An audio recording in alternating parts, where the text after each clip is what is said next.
the Easy Way podcast, where simple tips become real results. Please don't forget to subscribe to our channel. Hello, everyone, and welcome back to another energetic episode of the Easy Way podcast. I am Peter, and I am thrilled to be here with you today. We are going to talk about something we all do every single day, whether we like it or not. We are talking about our morning routines and the habits that start our day. Hello, Peter, and hello to all our wonderful listeners. I am Bella, and I have to be honest with you. My morning routine today was not exactly perfect. In fact, it was a total disaster. I am very excited to share this story because I think many people will understand my pain. Oh, that sounds ominous, Bella. Usually you are very organized and punctual. I am very curious to hear what happened. To set the context for our listeners, please tell us exactly where you were and what the plan was for this morning. Well, the plan was simple. I wanted to wake up early, around 6 a.m. I was in my bed, under my warm blanket. My room was dark and quiet. I wanted to have a productive morning with some exercise and a nice breakfast before coming to the studio. That sounds like the perfect dream routine. Waking up at 6 a.m. gives you plenty of time to get ready without stress. So, you were in your comfortable bed. What happened when the alarm clock finally rang? My alarm rang at exactly 6 a.m. It played that annoying melody that everyone hates. I opened one eye, looked at the phone, and I made a terrible decision. I pressed the snooze button. I told myself, just 5 more minutes. Ah, the dangerous snooze button. That is the enemy of productivity. 5 minutes is never actually 5 minutes. It is a trap that your sleepy brain creates. So, did you wake up 5 minutes later? No, I did not. This is where the story gets crazy. I closed my eyes, and I fell into a very deep sleep. I was dreaming that I was on a beach in Hawaii, drinking coconut water. It was peaceful and silent. That sounds lovely, but silence is not good on a Monday morning. I assume the silence was broken eventually. How did you wake up from your Hawaiian dream? Suddenly, I heard a loud construction noise outside my window. I jumped up and looked at the clock. It wasn't 6:05 a.m. It was 8:45 a.m. I had to be at work at 9 a.m. Oh no, that is a true climax of panic. You overslept by almost 3 hours. That gives you only 15 minutes to get ready and travel to work. That is physically impossible. I was in a state of total shock. I screamed, "Oh my gosh," and jumped out of bed. My heart was beating so fast. I didn't walk to the bathroom. I ran to the bathroom. I almost tripped over my cat. Poor cat. So you are running around the house. Usually people take a shower, brush their teeth, and get dressed slowly. How did you manage to do all of that in such a short time? I didn't take a proper shower. I just splashed cold water on my face to wake up.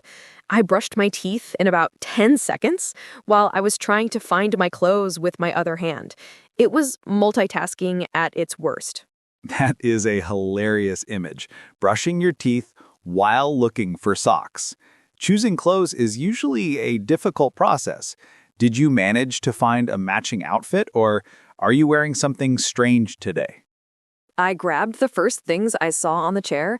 I'm wearing a green blouse and blue pants, which is okay. But I realized later that I'm wearing 2 different socks. One is black and one is dark blue. That is a classic fashion mistake. But honestly, nobody looks at socks. So you got dressed in record time. What about breakfast? Did you have time to eat anything, or did you skip it? Are you kidding? I had 0 time for breakfast. I usually eat oatmeal and fruit, but today I just grabbed a banana and ran out the door. I didn't even drink coffee. That is why I'm a little bit slow right now. I understand why you were stressed. So you left the house. How was the commute? Did you hit traffic, or was the road clear for you? The traffic was terrible, of course. It's always bad when you're late. I was sitting in my car, eating my banana, and watching the red lights. I was checking the time every 30 seconds. It was so stressful.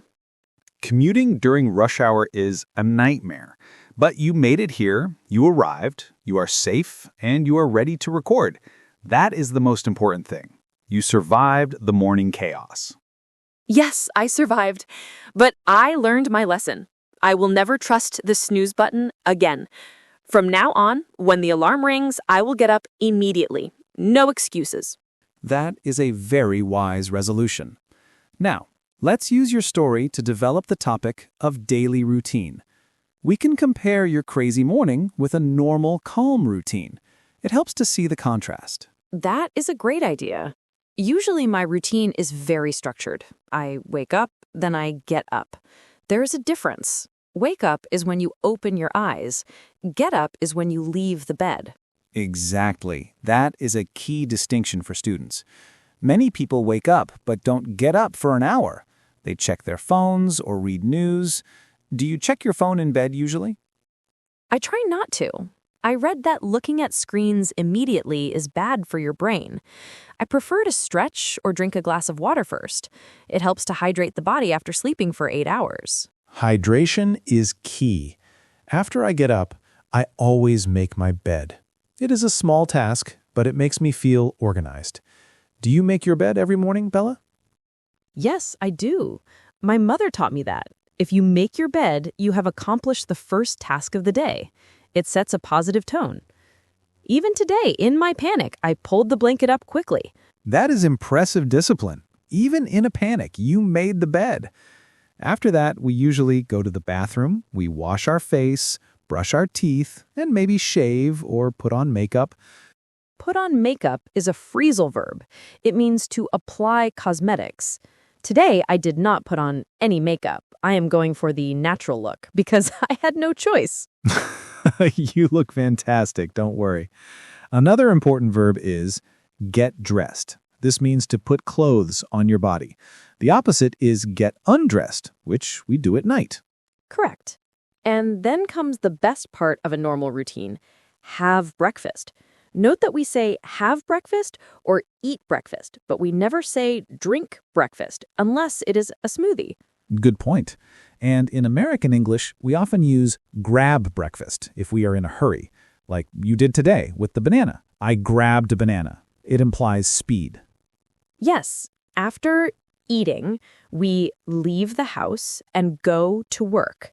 The time we spend traveling is called the commute. My commute is usually 20 minutes, but today it felt like 2 hours. Let's talk about the evenings too. A daily routine has a beginning and an end. What do you usually do when you get home from work? When I get home, I like to relax or unwind. Unwind is a great word. It means to release the stress. I usually change into comfortable clothes and cook dinner. Cooking dinner is a nice way to relax, unless you burn the food. After dinner, many people do the dishes or watch TV. I personally like to read a book before bed. Reading is much better than watching screens. It helps you sleep. And finally, the last action of the day is to go to sleep or fall asleep. Go to sleep is the action of going to bed and closing your eyes. Fall asleep is the moment your brain shuts down and you enter the dream world, hopefully without setting an alarm for the wrong time. Exactly. And we often use adverbs of frequency when talking about routines. Words like always, usually, often, sometimes, rarely, and never. Let's practice those. I always drink coffee. I usually wake up at 7 a.m. I sometimes go to the gym before work. How about you, Bella? I always feed my cat in the morning. I rarely eat pizza for breakfast. And I never want to be late for work again. That is my new rule. Rarely is a good word for A2 students. It means not often. For example, it rarely snows in Florida. It's useful for describing unique or uncommon habits. We can also use specific time markers. In the morning, in the afternoon, in the evening, but we say at night. That preposition change is tricky. Yes, at night is the exception. Also at noon and at midnight. Prepositions of time are small words, but they are very important for accuracy. So, Peter, do you have any strange habits in your routine? Maybe something unique that you do every day? I'm curious. Well, I talk to my plants. I have many plants in my apartment, and I say good morning to them while I drink my coffee. I think it helps them grow. That is so funny. And actually, it's very sweet. I think talking to plants is a great way to start the day with positive energy. Maybe I should try that. You should. It is better than looking at a screen. It connects you with nature. Just don't expect them to answer you back. If they answer, you need more sleep. If my plants start talking to me, I will definitely call a doctor. Or maybe I will just drink more coffee. Speaking of coffee, I think it is time for us to review the key vocabulary. We have covered a lot of verbs and nouns related to daily life. Yes, let's do the review section. Guided repetition helps our listeners remember the words forever. I am ready to recap my disastrous morning words.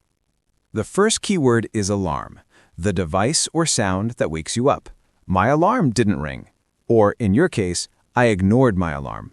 The next important word is snooze. This is the button that delays the alarm for a short time. Don't hit the snooze button if you have an important meeting. Then we have the verb oversleep. This means to sleep longer than you intended to. Bella overslept this morning. It is usually a negative thing. A very common verb is rush. To rush means to move very quickly because you don't have enough time. I had to rush to get ready. We also mentioned commute, the journey from home to work and back. My commute is usually short. It can be a noun or a verb. And the phrasal verb get dressed. The action of putting on clothes.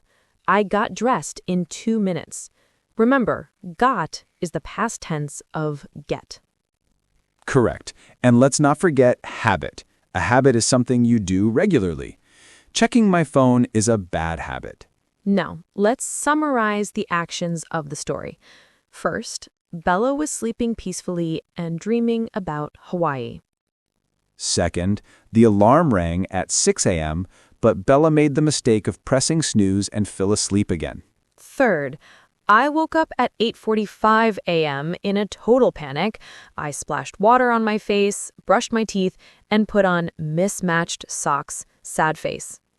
Fourth, you grabbed a banana, rushed out the door, and drove through traffic to arrive here just in time. And finally, we learned that routines are important, and talking to plants might be the secret to a happy morning. That is a perfect summary. Today we learned how to describe our day from start to finish. It is a fundamental topic for English learners. Yes, try to describe your own routine in English tomorrow morning. Talk to yourself in the mirror. Say, I am brushing my teeth now. Narrating your life is a great way to practice. I am making coffee. I am opening the door. It makes the vocabulary real. Exactly. And if you're late, you can practice screaming I'm late in English too. It adds emotion to the language. Hopefully nobody needs to scream tomorrow. We hope you all have a calm, organized, and productive morning. Thank you, Peter, for listening to my crazy story. I feel better now that I've shared it.